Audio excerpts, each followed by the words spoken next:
చైనాలో అధ్యక్షుడే సర్వశక్తివంతుడు. అతడు కనుసైగతో దేశాన్ని శాసిస్తున్నాడు.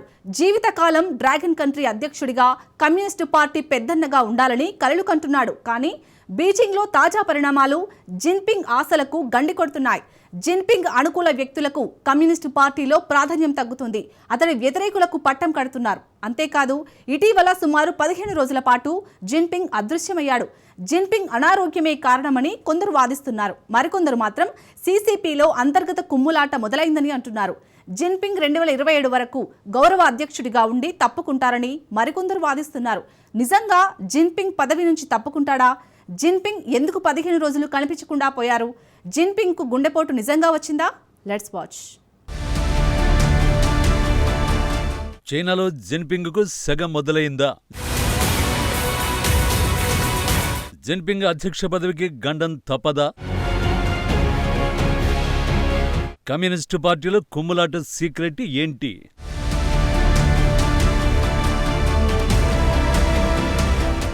జిన్పింగ్ ఈ పేరు వింటేనే చైనా పిన్ డ్రాప్ సైలెంట్ గా మారుతుంది. అతడు కనుసగ చేస్తే దేశమే వణికిపోతుంది.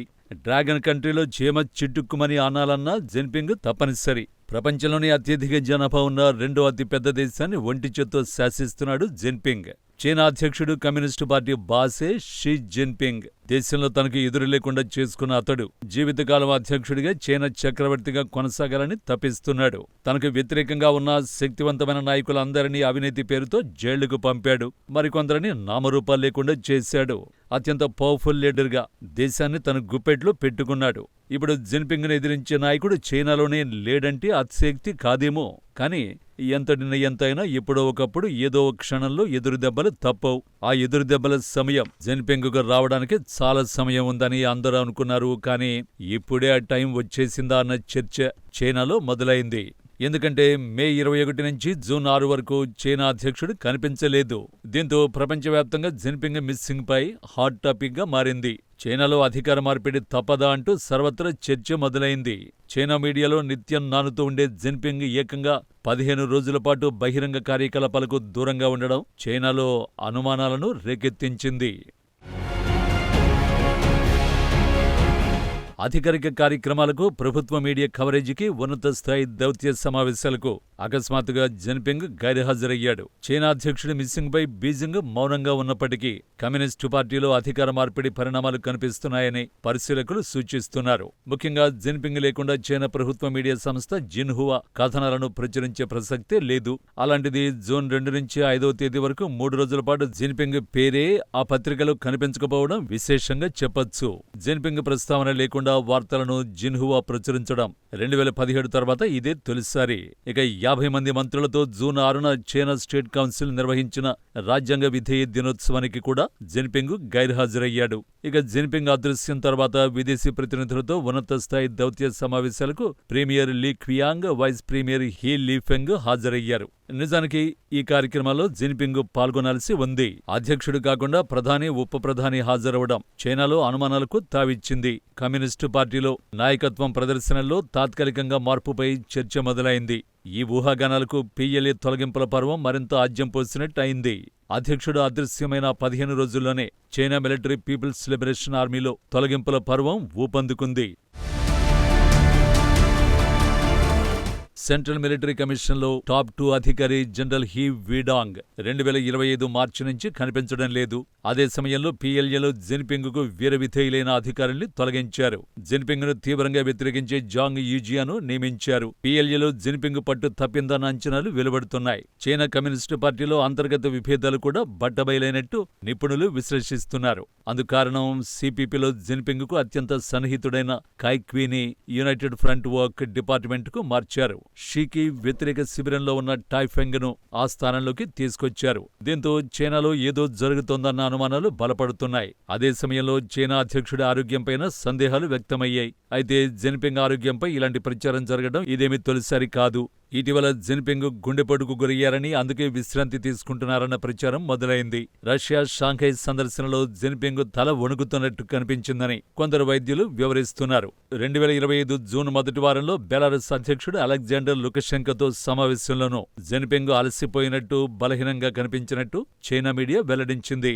ఈ అనుమానాలకు మరింత బలం చేకూర్చేలా జూన్ 5-6 తేదీల్లో బ్రెజిల్లో జరిగే బ్రిక్స్ సదస్సు పర్యటనను జిన్పింగ్ రద్దు చేసుకున్నాడు. నిజానికి 12 ఏళ్లుగా నిర్వహిస్తున్న బ్రిక్స్ వార్షిక శిఖరాగ్ర సదస్సుకు చైనా అధ్యక్షుడు గైర్హాజరవడం ఇదే తొలిసారి. అయితే దీనికి చైనా చెబుతున్న వాదనలు వేరేలా ఉన్నాయి. జిన్పింగ్ మానస పుత్రిక కలల project belt and road initiative BRIకు బ్రెజిల్ మద్దతు ఇవ్వలేదు. దీనికి తోడు భారత ప్రధానమంత్రి నరేంద్ర మోడీతో బ్రెజిల్ అధ్యక్షుడు లూలు డిసిల్వా సమావేశం కానున్నారు. ఆ కారణంగానే జిన్పింగ్ పర్యటనను రద్దు చేసుకున్నట్టు డ్రాగన్ మీడియా చెబుతోంది. అయితే జిన్పింగ్ నాయకత్వంపై చైనాలో ఒత్తిడి పెరిగింది. జిన్పింగ్ 2012లో చైనా కమ్యూనిస్టు పార్టీ కార్యదర్శిగా, మిలిటరీ కమిషన్ బాస్గా ఎన్నికయ్యాడు. 2013లో చైనా అధ్యక్షుడిగా బాధ్యతలు స్వీకరించాడు. అయితే జిన్పింగ్ రాకముందు చైనా ఆర్థిక వ్యవస్థ మంచి దూకుడు మీద ఉంది. 2012 నాటికి చైనా జీడీపీ $8.5 లక్షల కోట్ల రెండవ అతిపెద్ద సంపన్న దేశంగా నిలిచింది. అప్పటి వరకు 2 అంకెల వృద్ధిని నమోదు చేసిన చైనా 2012 నాటికి కాస్త తగ్గి 7.9% చేరింది. మరి ముఖ్యంగా చైనా ఆర్థిక వ్యవస్థ ఎగుమతులపై ఆధారపడింది. అయితే 2020 నుంచి కరోనా కారణంగా చైనా ఎగుమతులు భారీగా పడిపోయాయి. అదే సమయంలో దేశ ఆర్థిక వ్యవస్థ కుంగుబాటుకు గురైంది. జీడీపీ వృద్ధి రేటు క్రమంగా తగ్గుముఖం పట్టింది. దీనికి కారణం దేశంలోని అవినీతి అని జిన్పింగ్ చెబుతున్నాడు. కానీ జిన్పింగ్ తీసుకుంటున్న నిర్ణయాలు బెడిసి కొట్టడంతోనే ఆర్థిక వ్యవస్థ దిగజారుతోందని అతడి వ్యతిరేకులు వాదిస్తున్నారు. జిన్పింగ్ రాకముందు వరకు ప్రపంచ తయారీ హబ్బుగా ఉన్న చైనా ఆ తర్వాత క్రమంగా కుంగిపోతోంది. ఇతర దేశాలతో వాణిజ్య ఉద్రిక్తతల్ని జిన్పింగ్ తగ్గించకపోగా పెంచుకుంటూ వెళుతున్నాడు. ఫలితంగా దేశంలోని కోర్ రంగాల్లో వృద్ధి పడిపోతున్నది. దేశంలోనూ నిరుద్యోగం పెరుగుతోంది.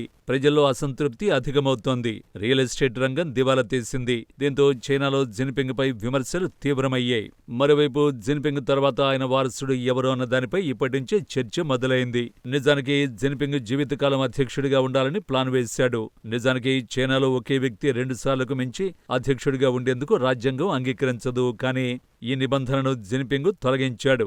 చైనాకు అధ్యక్షుడిగా జీవితాంతం తానే ఉండాలన్న కలలకు మార్గం క్లియర్ చేసుకున్నాడు. కానీ ఇప్పుడు జిన్పింగ్కు చైనాలో ప్రతికూల పవనాలు వీస్తున్నాయి. వచ్చే ప్లీనరీ సమావేశం వరకైనా జిన్పింగ్ అధ్యక్షుడిగా ఉంటాడా అన్న సందేహాలు వ్యక్తమవుతున్నాయి.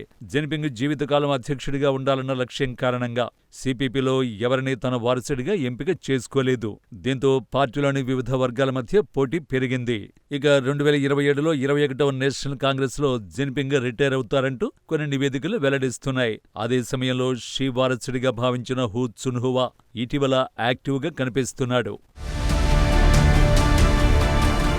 అప్పటి వరకు గౌరవంగా పదవిలో కొనసాగుతారంటూ చర్చ జరుగుతోంది. మొత్తంగా జిన్పింగ్ బయటకు రాకపోవడం, PLAలో తొలగింపులు, తన ప్రత్యర్థులు కీలక పదవులకి రాకపోవడం అనేది చైనాలో సాధారణ విషయం మాత్రం కాదు. అయితే జిన్పింగ్ ఆధిపత్యానికి ఇప్పటికిప్పుడు వచ్చిన ఢోకా ఏమీ లేదని కొన్ని నివేదికలు చెబుతున్నాయి. చైనాలో రాజకీయాలను రహస్యంగా ఉంచడంతోనే ఈ అనుమానాలకు తావిస్తున్నట్టు కొందరు వాదిస్తున్నారు. అయితే మరికొన్ని నెలల్లో చైనాలో ఏం జరుగుతుందో బయటపడే అవకాశం ఉంది. అంతవరకు ఈ ఊహాగానాలకు మాత్రం తెరపడే అవకాశం ఉండదు.